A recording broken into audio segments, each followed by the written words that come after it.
This is Rona Palmer from eMaint, and I'd like to thank you for joining us for this month's Best Practices webinar. And let me start by just clarifying the purpose of today's session, because as you know, eMaint is a software provider. We provide quite a host of different types of webinars, including product demonstrations and product training on our software. But this is not a product demonstration, and the purpose for our Best Practices webinar series, we really focus on maintenance strategies rather than on specific features of the software. And we invite in speakers from a variety of different industries to kind of share their expertise. And I'm always pleased to have one of our own eMaint consultants on the line with me, and Rothwell, who is a senior consultant with eMaint, is going to be presenting today's topic on maintenance planning and scheduling. And a little background on Roy for those who haven't participated in one of his sessions or met him. He works out of our Dublin office, and he joined eMaint in 2013 as a senior consultant, but has over 25 years in maintenance and operations.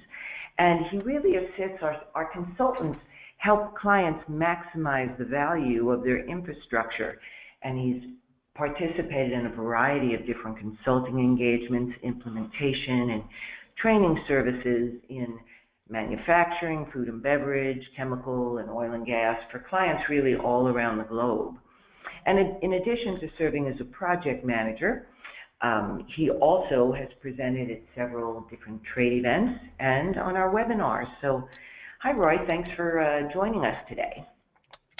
Good day, Rona. Lovely to be here. And while we just get our audience, we were chatting right before the session, this is a record number of registrants. I want to give people a minute or so to log in.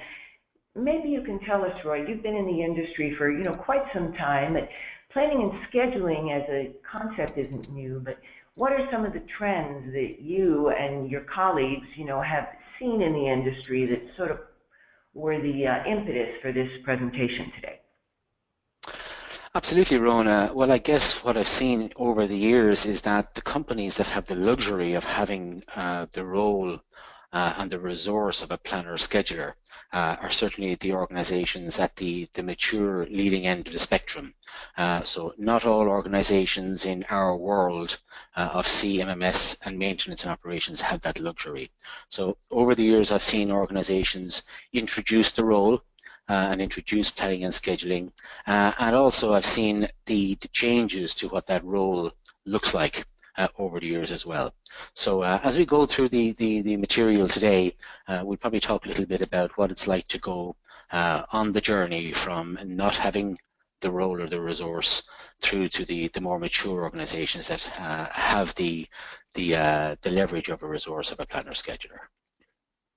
Well, that sounds great, and we thank you, Roy, for sharing the breadth of your experience, and it sounds like there'll be something for everyone, regardless of the size of your organization or where you are on that journey. So a couple of quick housekeeping items for our listeners out there before we get started. We are recording today's session so that we can share it with all of the attendees. So I have your phone lines muted to minimize the background noise, but Roy has agreed to stay throughout for the full hour and answer any of your questions at the end of the session. But please feel free to type your questions in throughout the session in your GoToWebinar questions box, and I'll read them to Roy at the end of the session. We'll also be sharing a copy of the slide deck. This is a lot of material, and it's such a broad topic. We know you may want to share it with others in your organization or refer back to it. So we'll share both a link to the recording and a PDF of the slide deck. There'll be a survey at the end of the session, and just indicate that you'd like to receive a copy. All right, so I'm going to turn it over to you, Roy. Excellent, Rona. Thank you very, very much. Good day, everybody, wherever you are in the world. Greetings today from sunny Dublin. A beautiful afternoon over here. Today I'm talking to you from the new eMaint offices here in Dublin, in Ireland. We've moved across from what was part of the Guinness footprint on the south side of Dublin over into the north side. And would you believe it, now we're part of the Jameson whiskey distillery footprint. So it's an old 200-year plus property that we're in today, and you'll see, when you get to see photographs of the big steel girders and the rivets that make up this fantastic building that we're in here today. As Rona mentioned, I've been involved in the business of computerized maintenance management for quite a while. And I've been involved with all sorts of verticals in terms of the implementation of computerized maintenance systems, from the oil and gas businesses, rail, transport, facilities, semiconductors, and FDA regulated industries as well. In the world of eMaint, we come across organizations like yourselves who are attempting to implement computerized maintenance management systems, and within the context then of the subject matter today of planning and scheduling. A quick look really at the high level objectives of the material today. We're going to have a little look at, I suppose, the world of planning and scheduling, what it means to us today, a little bit of background in terms of some definitions. We'll then examine where planning and scheduling fits into the world and what some of the experts have to say about the tips and tricks in the context of planning and scheduling. And then towards the end, we'll see where planning and scheduling fits into the world of CMMS, and particularly in the journey of organizations moving from where they are today through to the, a mature CMMS implementation, where project management and scheduling fits in there. And also in addition to what we call the 10 keys to success in terms of the implementation of a computerized maintenance management system. So just a quick reminder of the agenda here. We're going to have a look at a context setting at the start. I'm going to pose the question of where does the time go in the context of the work that we do in terms of the wheelhouse that is maintenance management and planning and scheduling. Anybody out there looking for a job? I've got a couple of job opportunities that we're going to have a look at here to see what the specification for a planner scheduler looks like today. And from there, then we'll delve into some of the planning principles and some of the scheduling principles that are useful to know within the context of this particular material. And then we're going to wrap up towards the end and have a look at the journey of the CMMS implementations, the steps to success in the context of planning and scheduling. And we'll have some Q&A time at the end. A little bit of context setting. There's a few slides here that I always like to show. In the context of the journey of computerized maintenance management systems implementation, what we've got here, I suppose, three elements, three vectors. The vector of time from left to right, where the numbers across the bottom could be, it could be months, it could be quarters, it could be years. For our clients that are implementing a computerized maintenance system, it can be any of those.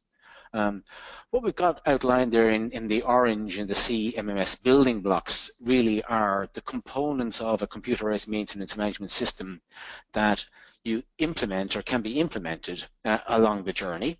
And as those blocks, components are implemented, the stronger your implementation of your computerized maintenance management system becomes. And then we've got the piece around what I call asset reliability strategies or best practices.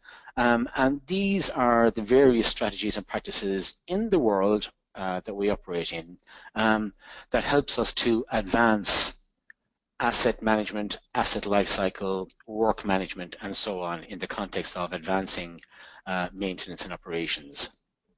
So standards like ISO 55000, ISO 14224, maybe ISO 9001, maybe the energy standard, and so on.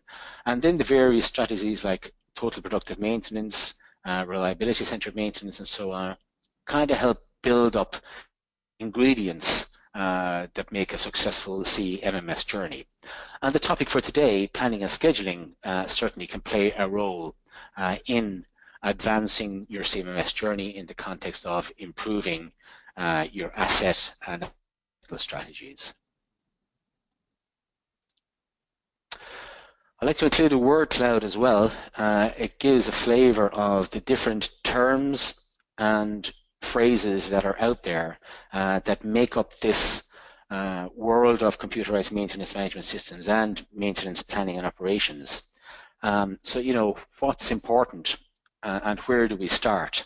And planning and scheduling fits in here within the context of reactive maintenance, planned maintenance, condition monitoring, predictive maintenance, if you want to call it like that. But all of the different phrases and terms that we've got out there in terms of managing our business, where does planning and scheduling fit in the whole scheme of things? Another piece of our context really here are the different organizations, networking organizations and international standards and best practice that make up the world that most of us operate in. So in terms of from left to right here, ISO 55000 is an overarching asset management standard that's well worth having a look at. CMMS fits in there nicely, as does the concept of planning and scheduling. You may well be familiar with Uptime Elements and the SMRP organizations. So in terms of Uptime Elements, the various elements are there on display in terms of the middle of the screen, and the pillars and the elements, they are grouped into various components there. And work execution is where we find the area of CMMS and planning and scheduling in that blue column there, second from the right. So the blue column there talks about work execution management. Planning and scheduling fits in there. Preventive maintenance fits nicely in there. Maintenance, repair, and operations, as does CMMS. So planning and scheduling intrinsically linked with the world of CMMS from the Uptime Elements CRL perspective. And in the world of SMRP, Society for Maintenance and Reliability Professionals, we've got the various pillars there. And one of the pillars, the work management pillar, is also where we're going to find work execution and planning and scheduling fitting nicely in there. So a little bit of context in terms of where we're coming from and our world in terms of maintenance and operations management. The typical CMMS environment for me is key to how we go about implementing our computerized maintenance management system and generally the world that we live in. And as we have a backlog of work to be done, work requests, work orders, preventive maintenance work, managing inventory and purchasing, the world that the CMMS planner sits in, it's highlighted there in the middle in the grey. So essentially managing a backlog of work, whether it be corrective or preventive, and efficiently managing the resources in alignment with the work to be done is absolutely core to the success of the computerized maintenance management system in play. So, you know, the topics around managing asset lifecycle, managing corrective maintenance, managing inventory and purchasing, they're all key, but the topic of planning and scheduling will make the whole process a lot more efficient.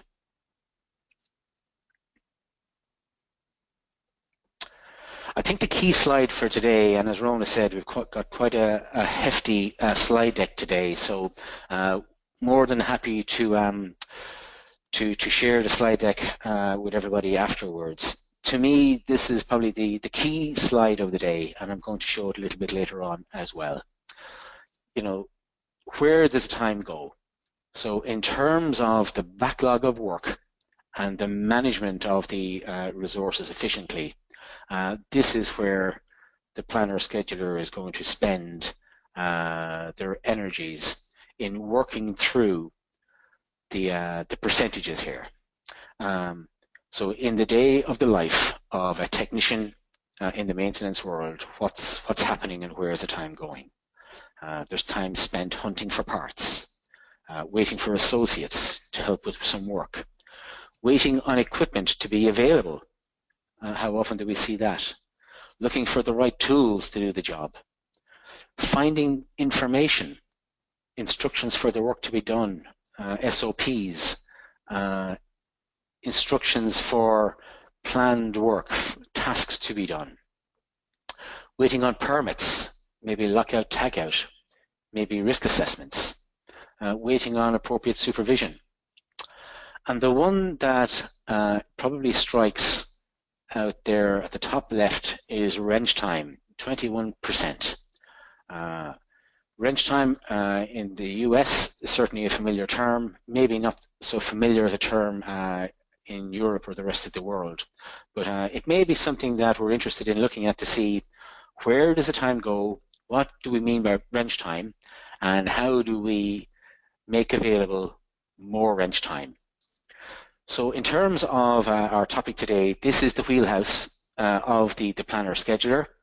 This is the scope, and this is the topic that we're going to see as we progress in the next 40 minutes.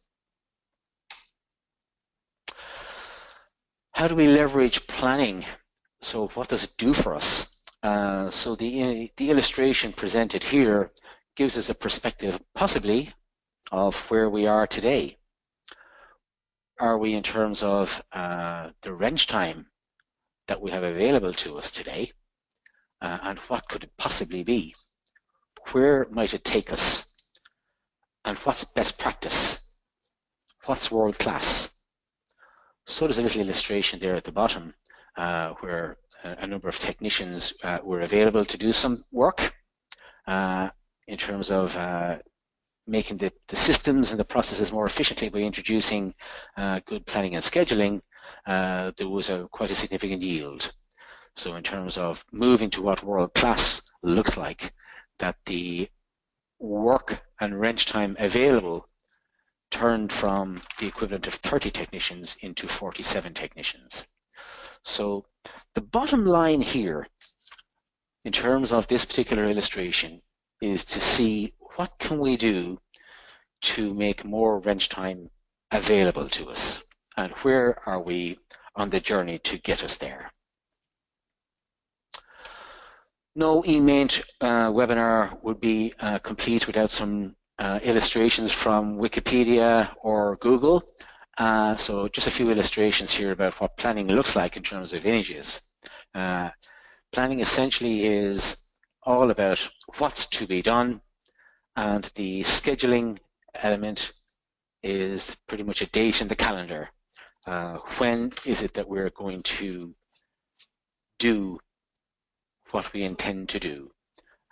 When is it that we're actually going to execute the plan?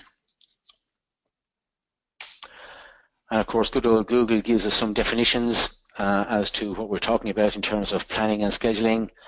Generally, planning is the process of making plans for something, and the scheduling really is the process of arranging and controlling and optimizing work and workloads in a production process or manufacturing process.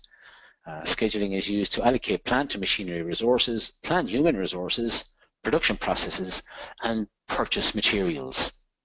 You'd almost think that it had come from a maintenance management handbook, but when I typed in scheduling into Google, that's what I got. A few more examples of context. ISO 55000 uses this, I guess, a spider web, but ultimately it's a high-level maturity model of where an organization is in the journey of asset management.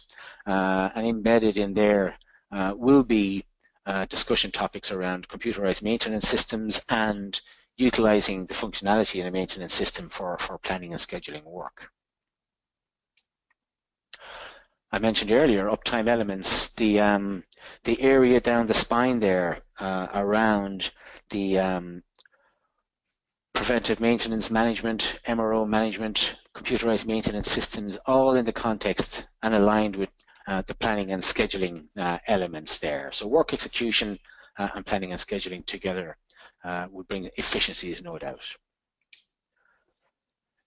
In the CRL stroke Uptime Elements world, you may well be familiar of the various passports that go along with the various elements. I just took a phrase, a sentence out of the planning and scheduling passport itself. It just notes that, proper planning and scheduling of maintenance activities are critical if maintenance costs as part of an asset's overall life cycle costs are going to be controlled. One thing I always say that would be great is if we're starting today to implement a computerized maintenance management system in the context of a brand new facility, brownfield or greenfield site. Unfortunately, we've probably already expended some of the costs before we ever implement a maintenance system. So getting our hands around the costs, sometimes it's a little bit too late for us. But certainly in the context of planning and scheduling, we're going to be able to get our hands around the costs, particularly around resources allocated to work and the spare parts associated with preventive maintenance activity. In the SMRP world, we talked a little bit about the work management pillar, as it's known. And within the work management pillar, a high-level list of bullet points there in terms of the context there. But certainly work planning and scheduling are to the fore within the context of the SMRP work management pillar. And finally, Doc Palmer, the famous book here, Maintenance Planning and Scheduling Handbook, a very, very useful document to get your hands on. I think if you punch it into the a browser, you're going to get your hands on something very similar very quickly. A great resource, and it's the resource that we're going to use over the next 20 minutes to see principles within the context of maintenance planning and maintenance scheduling. Anybody out there today looking for a job as a planner or scheduler? Interesting to see what's going on out there and the sort of scope as to what that might look like today. I've got a couple of examples just coming up here. If you're looking for a job as a maintenance planner or scheduler, what sort of activities would you be dealing with? You would be dealing with potentially MRO, spare parts and materials, planning maintenance work orders, establishing tasks and the sequence and the duration of activities, creating libraries of preventive maintenance plans, tools and labor, kitting of the materials for the work to come up. You'll see there I've highlighted CMMS. In this example, I've taken a little bit of a liberty. I've excluded the name of the system, but nonetheless, all included in the world of managing a computerized maintenance management system as well. To track work orders, to accomplish and record and manage the accomplishment of work that's done, and also there to schedule additional on-site resources and so on. A second job, if you're interested, it says, it's an administrative task, administrative duties, preparing site maintenance performance data, scheduling planned maintenance activities, talks again about spare parts management, weekly monitoring of inventory, and CMMS Computerized Maintenance Management Systems makes its self known again here. So CMMS in the context of the world of planning and scheduling, certainly in play if you're looking for a job in the world of planning and scheduling in the context of CMMS. So with that said, in terms of context setting, maybe I can just turn it over to you there, Rona, for our first poll. Certainly. Okay, let's launch our first poll question. And again, there's no, these will only be shared in aggregate, so there's no wrong answers here. But please let Roy know, how does your organization currently perform maintenance planning and scheduling? Are you currently in a reactive mode? Or perhaps you have some planning and scheduling activities, but no formal processes? Does the maintenance team coordinate planning and scheduling? Do you have a dedicated role for managing and monitoring planning and scheduling? Or lastly, you have a mature and formalized procedures for performing planning and scheduling, but are always looking to get a few more tidbits. So if you let us know, we'll leave the polls open for maybe another 10 seconds, and this will just help Roy determine who's on the line with us and at what level of depth or detail we want to go into the remaining slides. All right, so it looks like we've had a couple more votes coming in. I'll leave it open a few more seconds. Let everyone weigh in. This is really a close race, and I'll tell you it's going to be very hard to get a clear winner here. All right, well, let me go ahead and share the results with everyone. And Roy, 22% say they're currently in reactive mode, so they're really looking to get started with this function. 32 say that number 2, they have some planning and scheduling activities, but no formal processes. 20% say the maintenance team coordinates all planning and scheduling. 21% have a dedicated role for planner and scheduler. And 5% say they have mature, formalized processes. All right, well, back to you, Roy. Okay, well, interesting information there. 5% on the line have a mature, formalized procedures for performing planning and scheduling, and then the rest is pretty much a very close tie across the range. So anywhere along the maturity model in terms of getting ourselves organized to have planning and scheduling role in place and moving from a reactive world. So 20%, 22% in terms of maintenance being performed reactively. That's pretty much international world-class practice. 20% thereabouts for corrective, reactive type activity. So interesting news. Thank you very much for that, Rona. We'll move along a little bit onto some of the planning principles and a little bit of context here. Doc Palmer does a great job, as I say, in his book. 6 key principles there. We'll touch on each of them for a minute or two. Separate departments, focus on future work, component level files, estimating job plans, recognizing the skills of the craft, and measuring the performance with work sample. What I would say is that if we hark back a little bit to one of the illustrations I gave earlier on, this idea of work orders coming from the reactive world, the planned world, into a funnel, if you like, a backlog of work. That's an area where our planner scheduler is going to find the world of their daily life, the day in the life of a planner scheduler, managing a backlog of work. A quick illustration here of what that might look like. The inputs being, lots and lots of work orders. In fact, it's one of the great things about implementing a computerized maintenance system is that we very quickly start recording lots and lots of work, and we need somewhere to manage it. And managing it as a work order list, a work order backlog is absolutely where it's at in a CMMS. But what's important, what's priority, and so on, and what can we do today? What can we plan and take care of next week? What can we take care of when there's a shutdown? What can we take care of when equipment is available to us from production? So key elements of the role of the planning element in the business here in terms of the various principles. So principle number 1 in terms of planning, separate departments. Very important here that the role of the planner scheduler is identified to be independent of the other activities going on within the world of the engineering world, the technician world, and so on. So the first principle that Doc maintains is that planners are not members of the crew.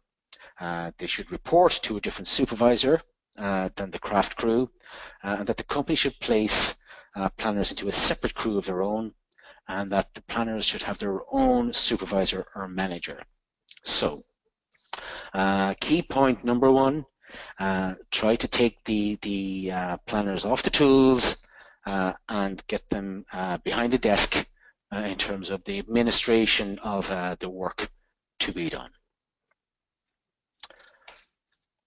Planning principle number two. At eMaint, we like the Deming model, as does Doc Palmer.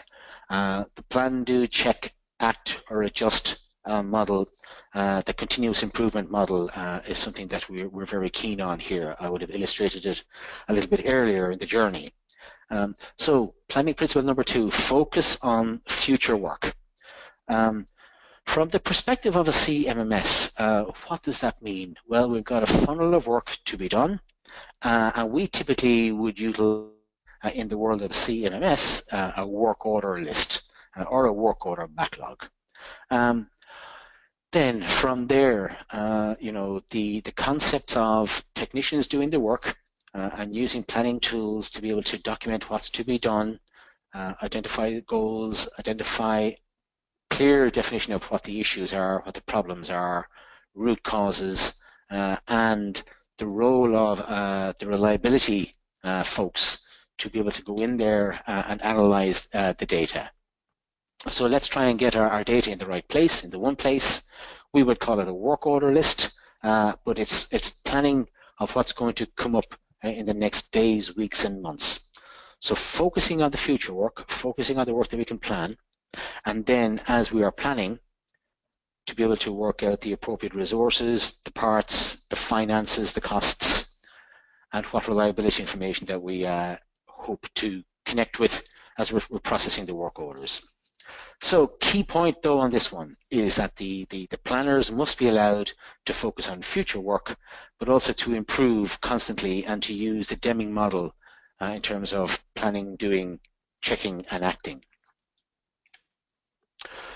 Principle number three talks about component level files or mini files within the context of Doc's commentary.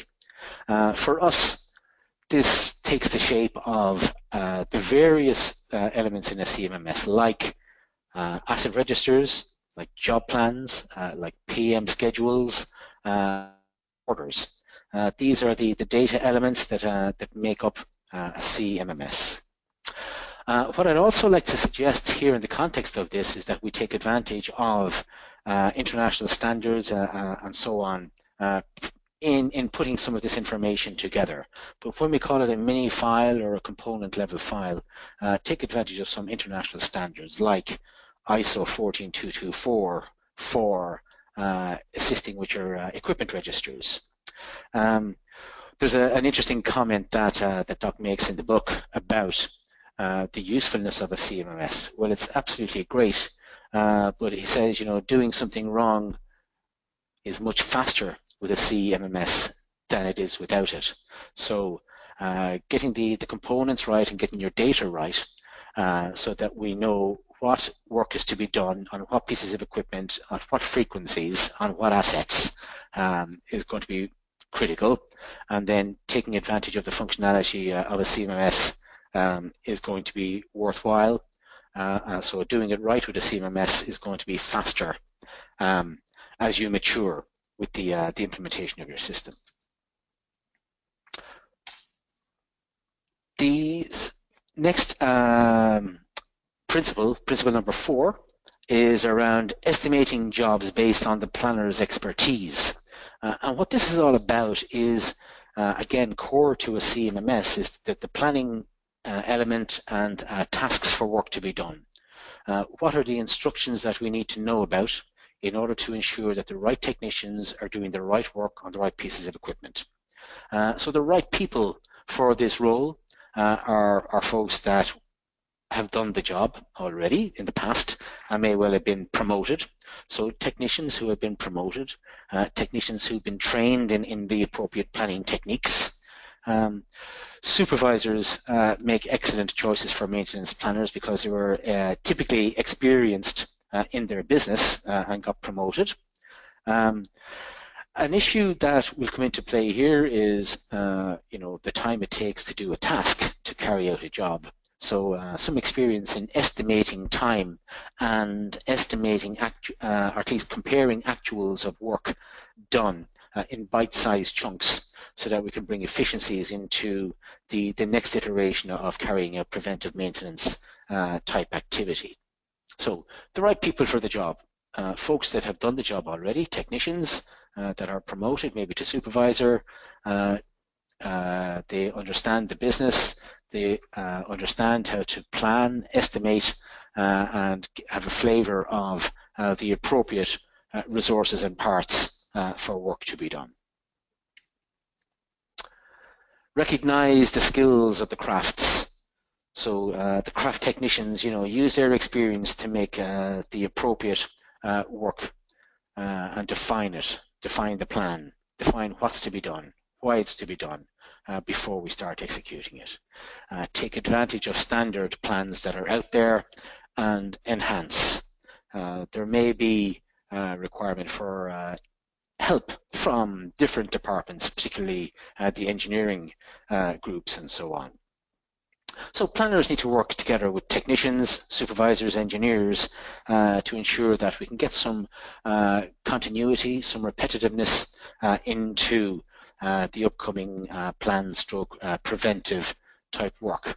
But the skills of those crafts, electrical, mechanical, plumbing, whatever those various crafts or crews are, let's take advantage of those skills and embed that information and the knowledge into the work. Planning principle number 6 is about measuring performance. It can be a touchy one. How do we do this in the context of planning? So what this is really all about is how can we take advantage of information in relation to work that was done in the past so that we can estimate the appropriate and accurate plan for the future. So let's get a system up and running. Let's get some job plans into our system, and let's put some estimates around what it's going to take in terms of the work to be done. When the work is done, let's go back and take advantage of our system and capture the effort that was taken to get that work done. We're going to need that sort of information to help us to improve the availability of our resources in order to make more wrench time available. And the more wrench time we have available, the more maintenance activity we can take care of. So if we start then to look at where the time goes, we're going to start monitoring all of these different components of the time jigsaw and the time pie. So if we can start mapping out where the time goes in the context of a job plan, in the context of a PM schedule, and in the context of a work order, we're on the journey that's going to allow us to be successful. So the planner's role and the scheduler role is going to help us to get a good picture of where we are today, where we want to go to, and the efficiencies that a planner scheduler can bring to play in this world of improving maintenance and operations availability.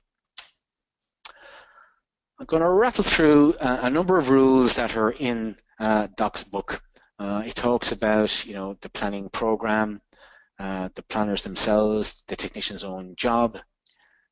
It talks about planners cannot make the perfect time estimate, but over time, as we refine the estimates for work, we certainly can make some inroads in there and to see if we can free up availability and wrench time. They do not add value if they help jobs in progress. So harking back to trying to get this role away from the tools and into the administration type role.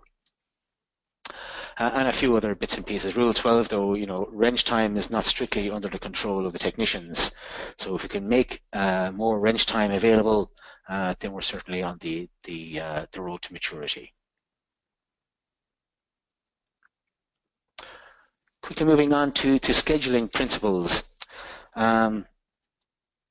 Doc talks about 6 scheduling principles. Plan for the lowest required skill level. It talks about schedules and job priorities, the highest skill levels available, scheduling for every hour of work available. It talks about where the crews and the crew leaders come into play, and a little bit about performance management, KPIs. Principle number 1 in terms of scheduling. This is really where the rubber hits the road in our world in terms of what's called in the book, planning for the lowest required skill level. In our world, we know this as documenting job plans. We're looking at, the appropriate resources for the work to be done, an estimate of the hours it's going to take, the effort that it's going to take, and the work to be done. But try to plan to the lowest required skill level available and work upwards. If we work downwards, we're going to end up in a situation where we're potentially going to have skills available to us, but the sort of work available is not appropriate for the a higher level skill element. Probably the most important element of the scheduling piece is what are the most important jobs to be taken care of and where do we take care of them in terms of priorities. I've taken a snapshot here from the world of reliability-centered maintenance, the world of potential failures and functional failures, and the famous PF curve from RCM and others.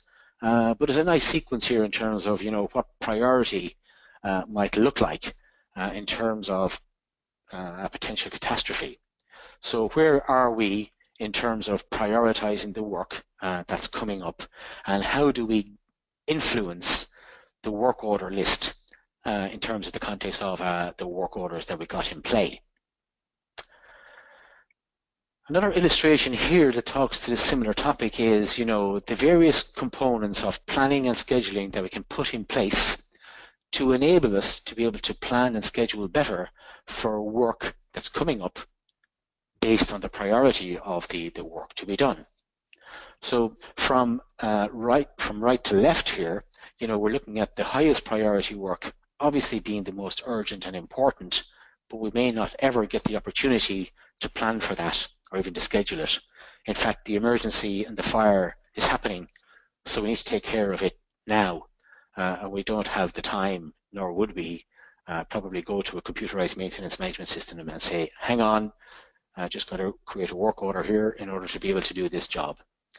But for the work that we do have the ability to plan and schedule for, the priority 3, 4, 5 type activities, you can see there the sort of activities that a planner scheduler might be involved in terms of kitting parts, ordering parts, purchasing parts, receiving parts, getting them ready for a PM job. We have orderly planning and scheduling. We may have a PM look-ahead report or a schedule so that when the time is right, at the right time and the right schedule, we can get on with doing the work.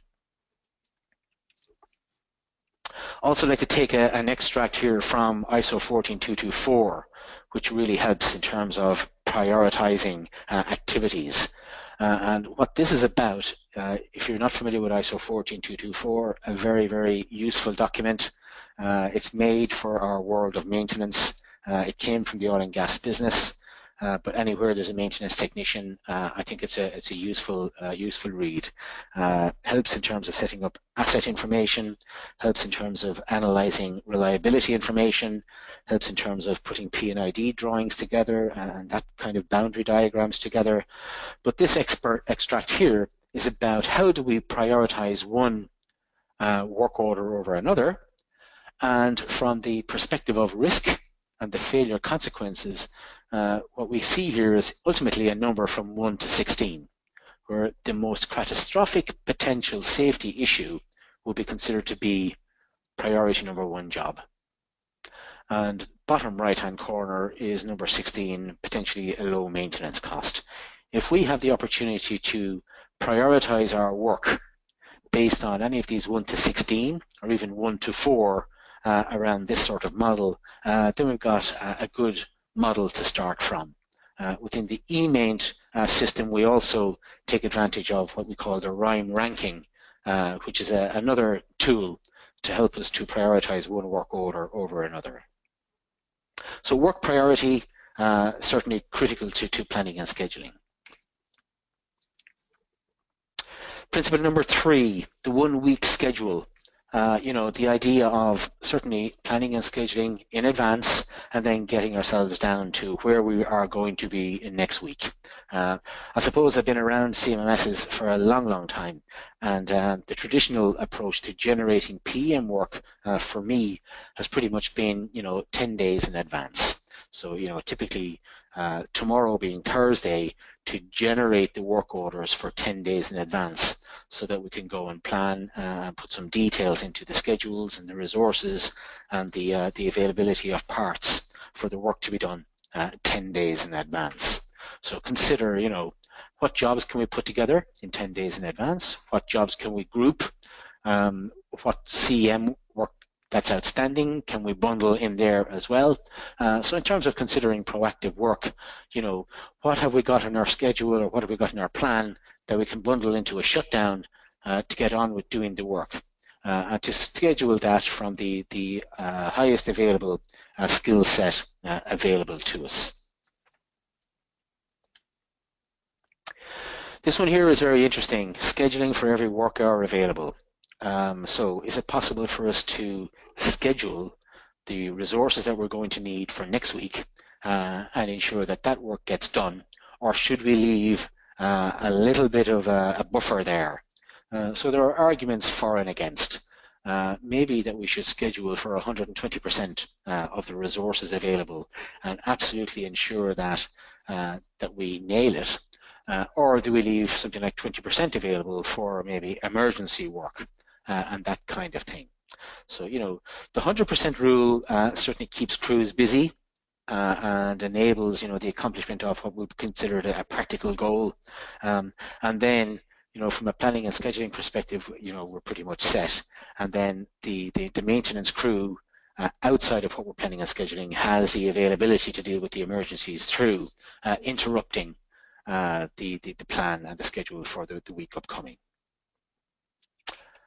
There's a little note here about the 100% rule in terms of a LinkedIn post there on social media last year. So the response came directly from Doc Palmer's the handbook, the planning and scheduling handbook. But it talks to 100% availability of resources due to several reasons. Assigned works are completed earlier than the planned time. So in order to increase craft utilization, i.e. wrench time, should we increase the scheduling percentage of the resources? So the debate is out there, 100%, 80%, 120%. Maybe have a little look at Doc's book, and maybe you can work out a strategy for yourselves. When it comes down then to the daily activities, to me this is typically within the context of a daily stand-up or a daily meeting where the crew leader of the technicians to do the work use a system like a CMMS as the backdrop for getting the work done.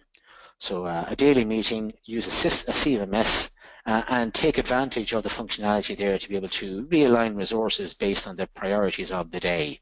And if we're lucky enough to be able to be proactive in terms of our planning and scheduling, then that should be an easy enough task. But knowing that, potentially emergencies and urgent activities might interrupt the day, at least we have a fighting chance if we've got 80 or 90% of our day planned out. So, but leave the granular level of detail in terms of the daily scheduling, to a crew leader or a technician supervisor. And then measuring the effectiveness of the scheduling world. It's an interesting one here. A little bit talking about what might be typical PM KPIs in our world. The principle here talks about giving credit where credit is due. Give credit to work that started, not necessarily the work that's completed, and maybe not to be so concerned about the schedule compliance and the KPI related to that, although I would imagine from a critical legal perspective we need to be very careful as to what's going on there. So I thought that the best way of getting a perspective today on where we are on this and where you might be in your world is to just get a poll, again, from yourselves and to ask the audience. So maybe, Rona, if I can ask you to run another poll here, and let's see where we are in terms of KPIs in the world of planning and scheduling.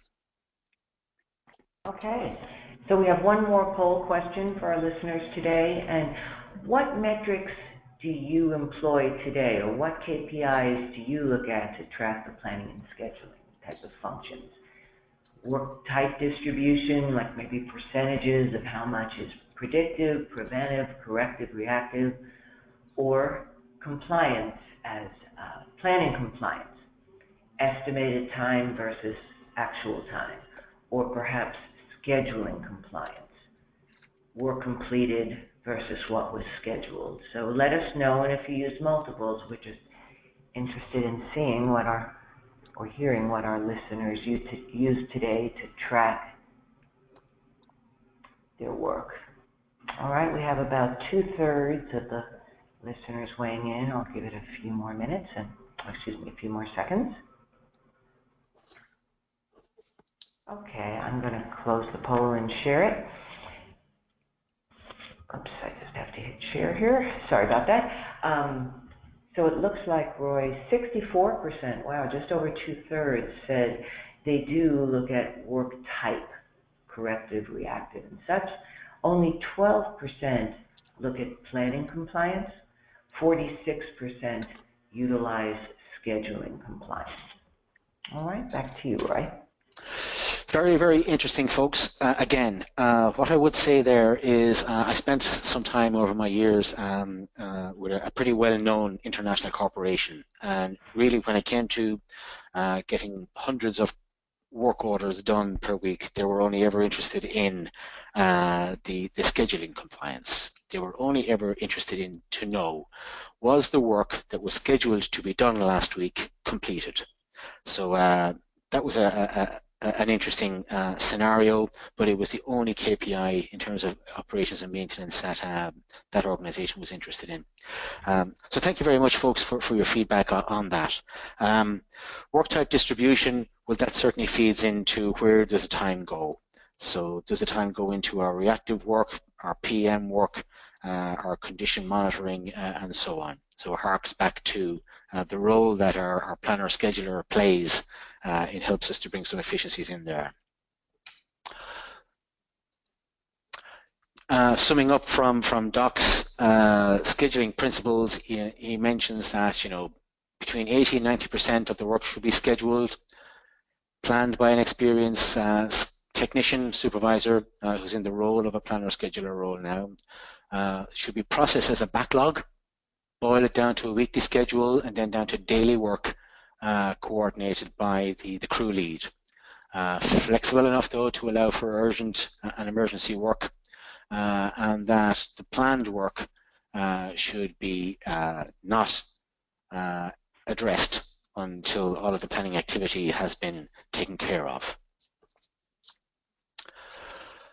That's pretty much, folks, the summary in terms of a deck of the material that we've got. I'd just like to wrap up with a couple of illustrations to give a flavor of where this particular topic fits into the wheelhouse of CMMS and the keys to the successful implementation of a computerized maintenance management system.